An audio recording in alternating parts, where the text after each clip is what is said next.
Hey, welcome to the broadcast. My name is John Mayfield, the real estate tech guy, and we're doing another live stream over the Virginia State Real Estate Examination questions. That's right. It's a lot of stuff, isn't it?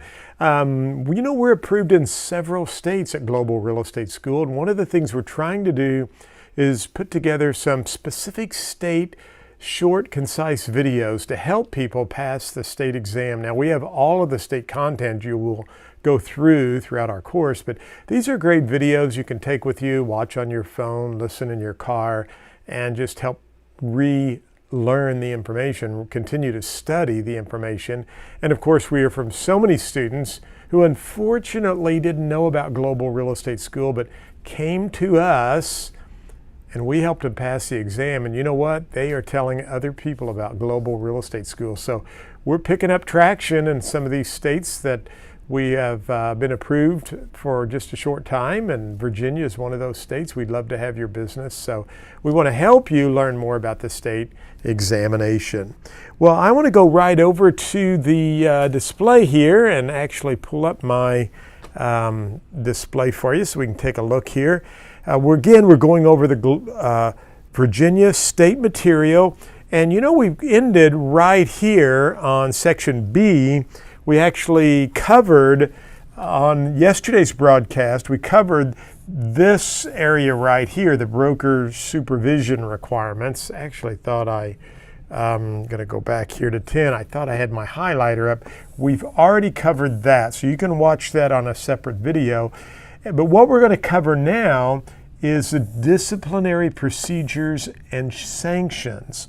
And I just want to remind you that the way this broadcast is set up and what we're doing, and we are doing in all of our states, some of the states I actually create what is called a cheat sheet video, and we're not cheating, but I'm taking the test application, I'm taking the actual test booklet. In fact, I could go right over here, and let's just do that because I actually have that. I have this new interactive board, so why not use it, right?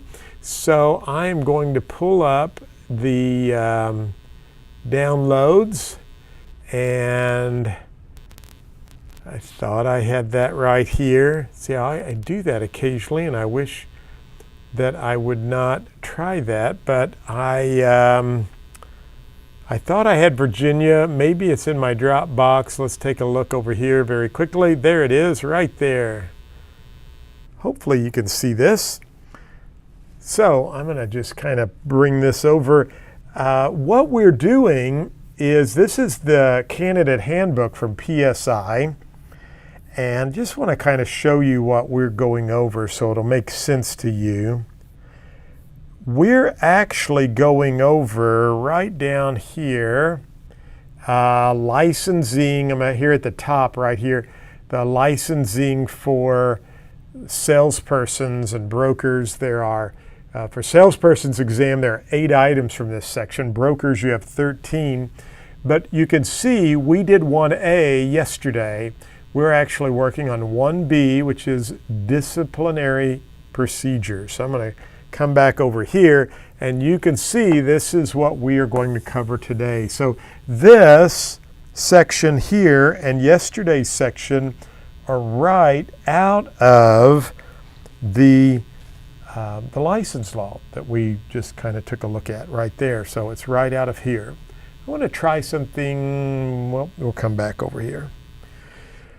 Okay, so we're going to jump down here. Shouldn't be a real long broadcast today. I'm trying to keep these short and kind of focused, but we're looking here at this specific section on the display, which tells us the Virginia Real Estate Board is responsible for not only giving you and I a license, certifying us as brokers and salespersons and firms, you can see there, but the compliance and investigative division, or what they call the CID. I definitely know this wording right here of the Virginia DPOR.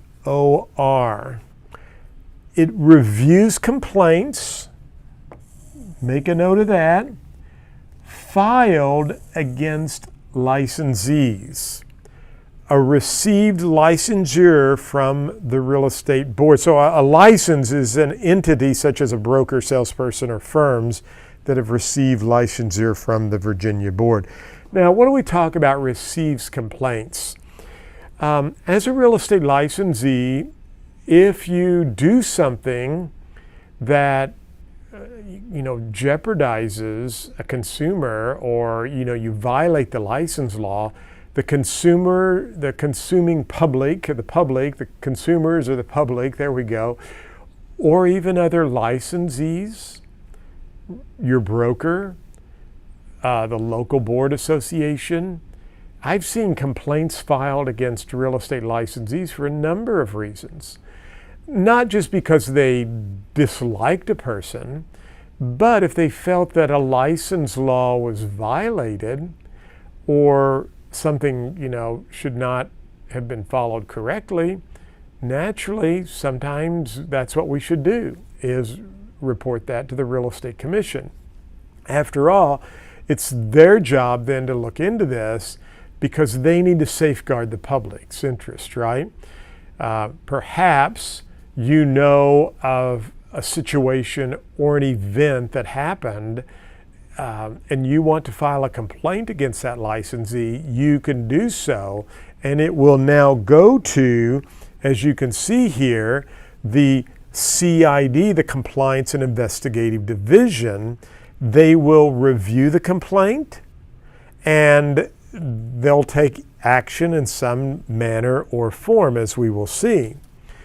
Now, if the CID, and again, that is the Compliance and Investigative Division, as you can see here, if they find probable cause for a violation of any laws or regulations, then an investigation begins. All right? So I file a complaint against a licensee.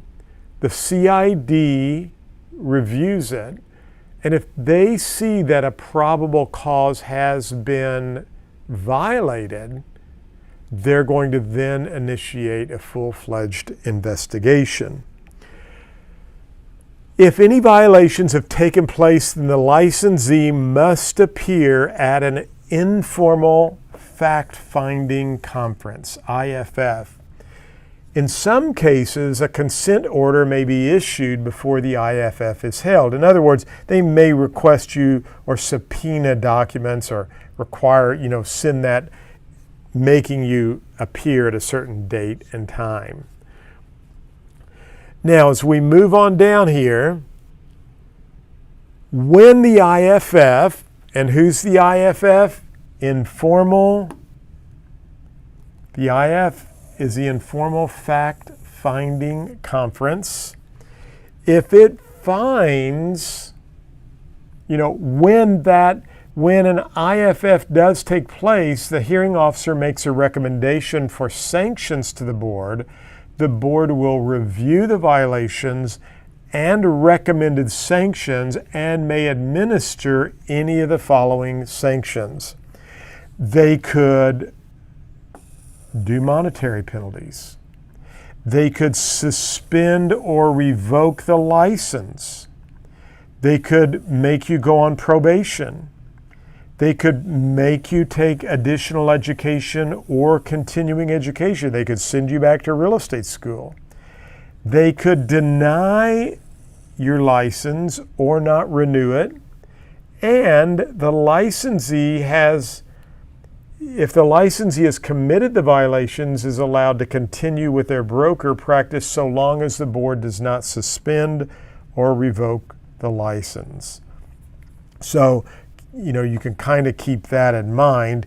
They can continue unless there's suspension or revocation. Now, something that's important for us to understand right here is, and this is similar in many states where I teach, have our real estate courses, especially in Missouri, but in Virginia, notice that the IFF has a hearing officer who makes a recommendation.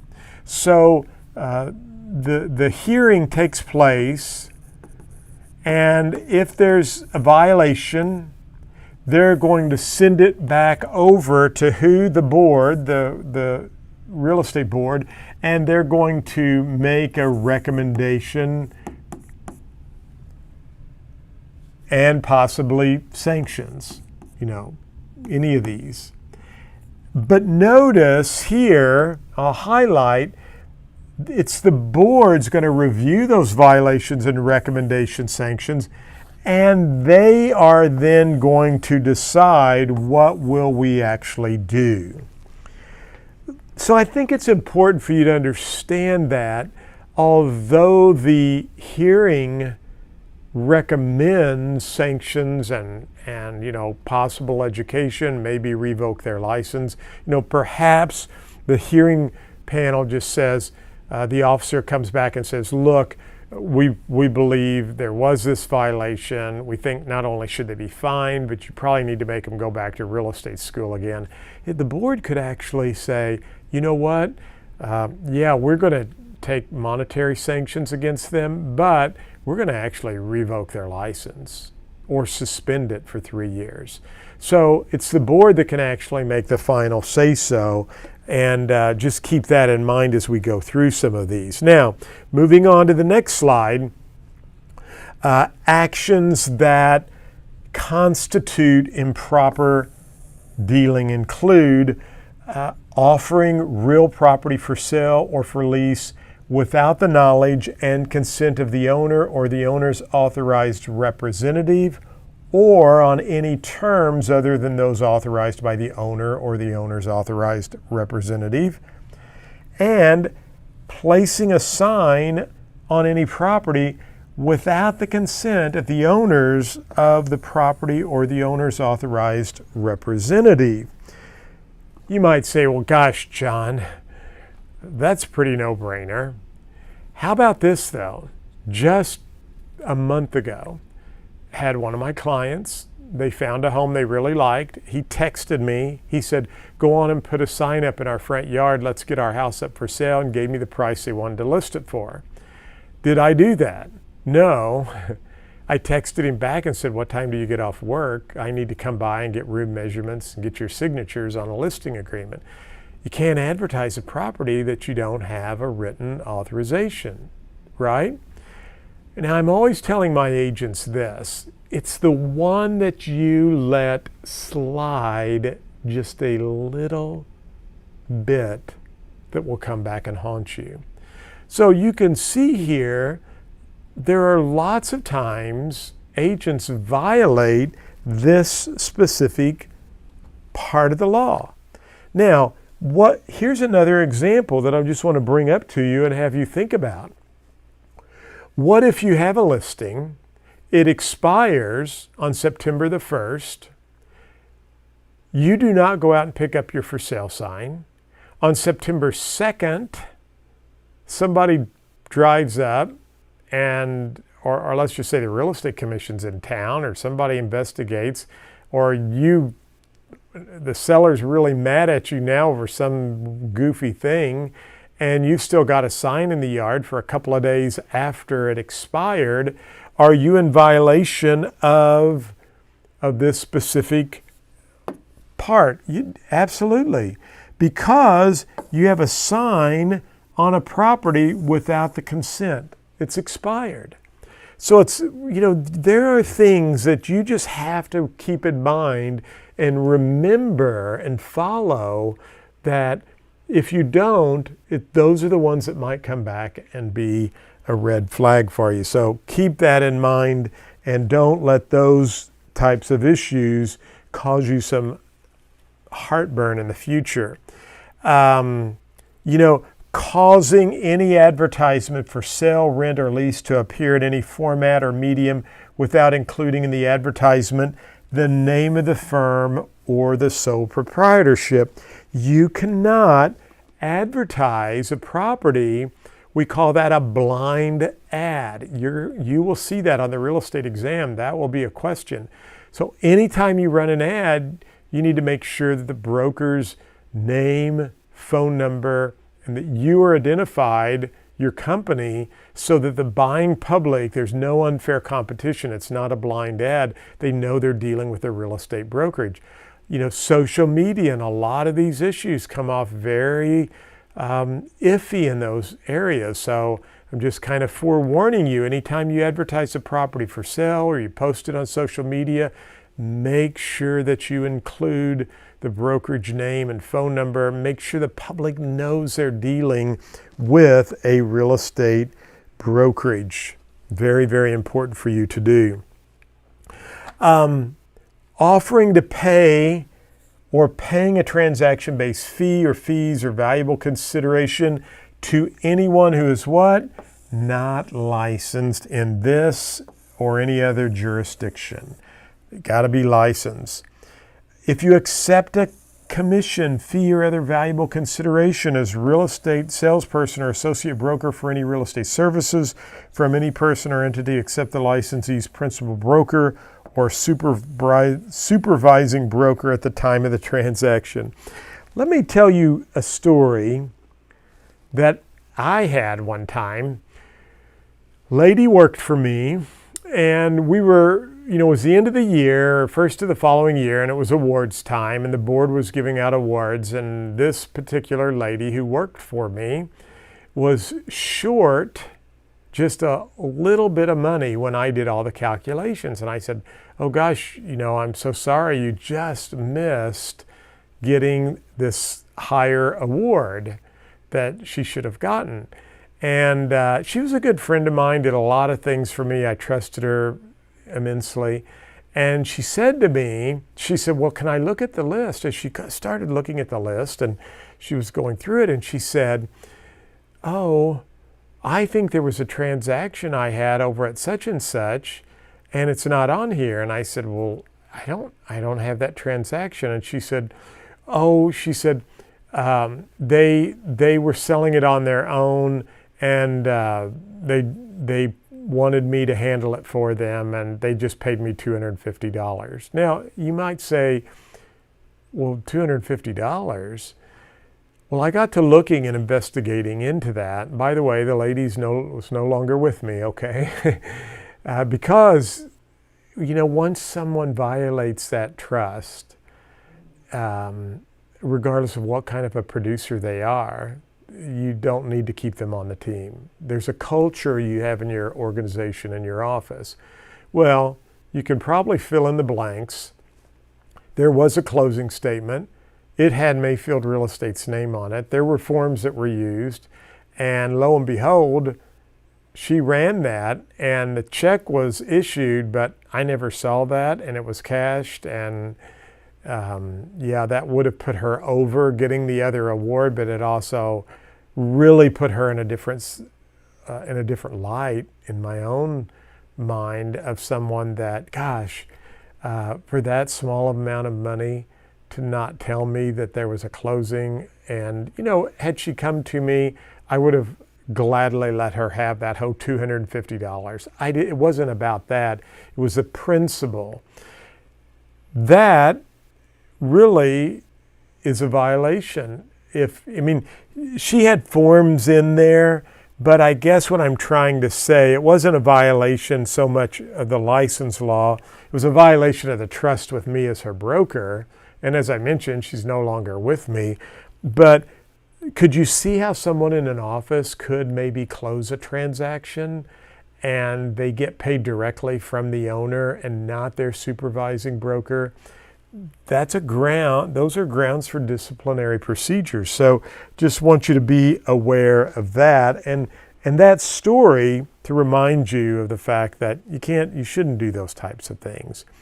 Again, we can see here, if you're receiving financial benefit from the use of any information about the property, the transaction, or the parties to the transaction, when the information is gained as a result of the performance of acts specified in Chapter 21. We'll talk about that later, without the prior consent of the licensee's broker.